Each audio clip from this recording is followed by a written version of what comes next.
Assalamualaikum warahmatullahi wabarakatuh.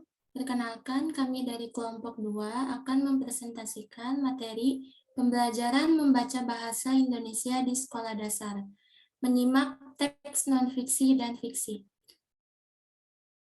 Kelompok 2 terdiri dari 4 anggota, yaitu Oktaviani Jusanti dengan NPM 19506132 sebagai pemateri pertama. Selanjutnya, Alvina Nur Fauzia dengan NPM 19506134 sebagai pemateri kedua. Selanjutnya, Givani Sabrina Putri Aulia dengan NPM 19506139 sebagai pemateri ketiga.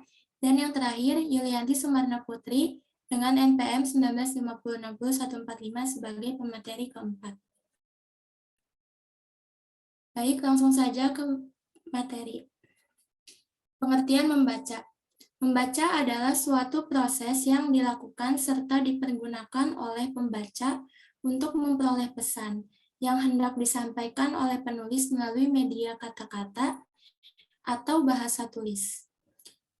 Menurut Tarigan dalam Dalaman 2014, kegiatan membaca ini dilakukan pembaca untuk memperoleh pesan yang dibutuhkan khususnya melalui media tulisan, khususnya buku. Cukup sekian materi dari saya. Selanjutnya, saya persilahkan kepada pemateri kedua untuk menjelaskan materi selanjutnya. Terima kasih kepada moderator. Selanjutnya di sini saya akan memaparkan tentang tujuan membaca. Menurut Nur Hadi, pada tahun 1989 nomor 11 menyebutkan bahwa tujuan membaca secara khusus adalah pertama, mendapatkan informasi faktual, yang kedua, memperoleh keterangan tentang sesuatu yang khusus dan problematis, yang ketiga, memberi penilaian terhadap karya tulis seseorang, yang keempat, memperoleh kenikmatan emosi, dan yang terakhir, mengisi waktu luang. Selanjutnya ada tujuan utama dalam membaca menurut Rivers dan Temperley pada tahun 1978, yaitu memperoleh informasi untuk suatu tujuan atau merasa penasaran tentang suatu topik. Yang kedua, memperoleh berbagai petunjuk tentang cara melakukan suatu tugas bagi pekerjaan atau kehidupan sehari-hari. Misalnya mengetahui cara kerja alat-alat rumah tangga. Yang ketiga, berakting dalam sebuah drama, bermain game, menyelesaikan teka-teki. Yang keempat, berhubungan dengan teman-teman dengan surat menyurat atau untuk memahami jenis-jenis surat-surat. Yang kelima, mengetahui kapan dan di mana sesuatu akan terjadi atau apa yang tersedia. Yang keenam, mengetahui apa yang sedang terjadi atau telah terjadi, sebagaimana dilaporkan dalam bentuk koran, majalah, atau laporan. Yang ketujuh, memperoleh kesenangan atau hiburan. Cukup sekian pemaparan dari saya, kurang lebihnya mohon maaf, saya kembalikan kepada moderator. Baik, terima kasih kepada pemateri pertama. Kepada pemateri kedua telah memaparkan materinya. Selanjutnya, kepada pemateri ketiga saya persilahkan. Baik, terima kasih kepada moderator atas kesempatannya untuk saya dapat mempresentasikan mengenai materi jenis-jenis membaca. Di sini saya akan memaparkan materi jenis-jenis membaca menurut Tarigan pada tahun 1985 halaman 11 sampai 13. Jenis-jenis membaca ada dua macam, yaitu yang pertama membaca nyaring dan yang kedua membaca dalam hati. Membaca dalam hati terdiri atas membaca ekstensif, yaitu dibagi lagi menjadi membaca survei, membaca sekilas, dan membaca dangkal. Dan yang kedua, membaca intensif, yang terdiri dari membaca telaah isi dan membaca telaah bahasa. Mohon maaf. Membaca telaah isi terdiri dari membaca teliti, pemahaman, kritis, dan membaca ide-ide. Membaca telaah bahasa terdiri dari membaca bahasa dan membaca sastra.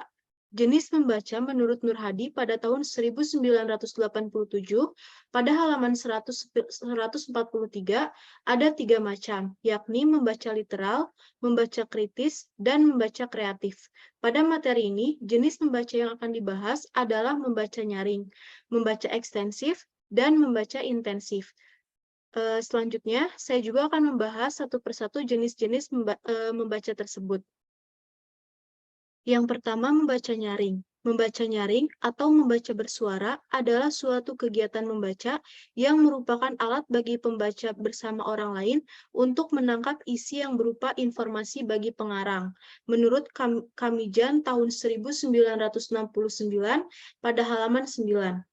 Tarigan pada tahun 1985 pada halaman 22 berpendapat bahwa membaca nyaring adalah suatu kegiatan yang merupakan alat bagi guru, murid, ataupun pembaca bersama-sama dengan orang lain atau pendengar untuk menangkap serta memahami informasi, pikiran, dan perasaan seseorang pengarang. Jadi, membaca nyaring pada hakikatnya adalah proses menuliskan atau melisankan sebuah tulisan dengan memperhatikan suara, intonasi, dan tekanan secara tepat yang diikuti oleh pemahaman makna bacaan oleh pembaca. Selanjutnya ada membaca ekstensif. Membaca ekstensif merupakan proses membaca yang dilakukan secara luas. Bahan bacaan yang digunakan bermacam-macam dan waktu yang digunakan cepat dan singkat. Tujuan membaca ekstensif adalah sekadar memahami isi yang penting dari bahan bacaan dengan waktu yang singkat dan cepat. Yang ketiga ada membaca intensif. Membaca intensif merupakan kegiatan membaca bacaan secara teliti dan seksama dengan tujuan memahaminya secara rinci. Membaca intensif merupakan salah satu upaya untuk menumbuhkan dan mengasah kemampuan membaca secara kritis. Tarigan pada tahun 1990 halaman 35 mengutip pendapat Brooke menyatakan bahwa membaca intensif merupakan studi seksama, telaah, teliti, serta pemahaman terinci terhadap suatu bacaan. Yang termasuk membaca intensif ini adalah membaca pemahaman. Mungkin cukup sekian yang dapat saya paparkan. Kurang lebihnya saya mohon maaf. Saya kembalikan lagi kepada moderator. Terima kasih. Baik, terima kasih kepada pemateri ketiga telah memaparkan materinya. Selanjutnya kepada pemateri keempat atau pemateri terakhir, saya persilakan. Terima kasih kepada moderator yang telah mempersilahkan saya. Di sini saya akan memaparkan materi mengenai faktor-faktor yang mempengaruhi membaca dan manfaat membaca. Selanjutnya. Next.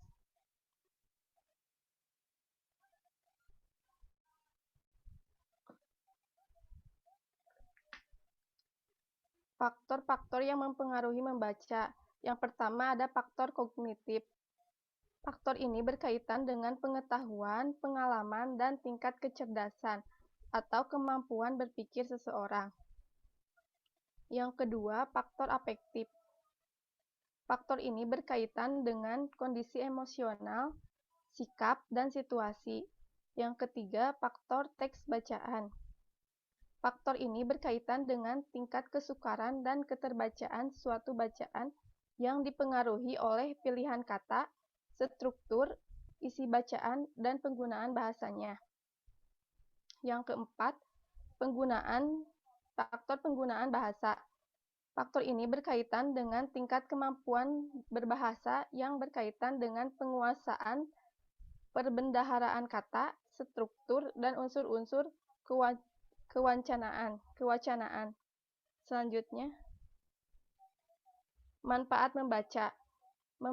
Yang pertama, membaca adalah sumber kebahagiaan bagi peserta didik, karena membaca memberi kepuasan tersendiri dan menstimulasi rasa ingin tahu anak-anak secara alami, sebagai sumber pengetahuan untuk memperkaya wawasan anak.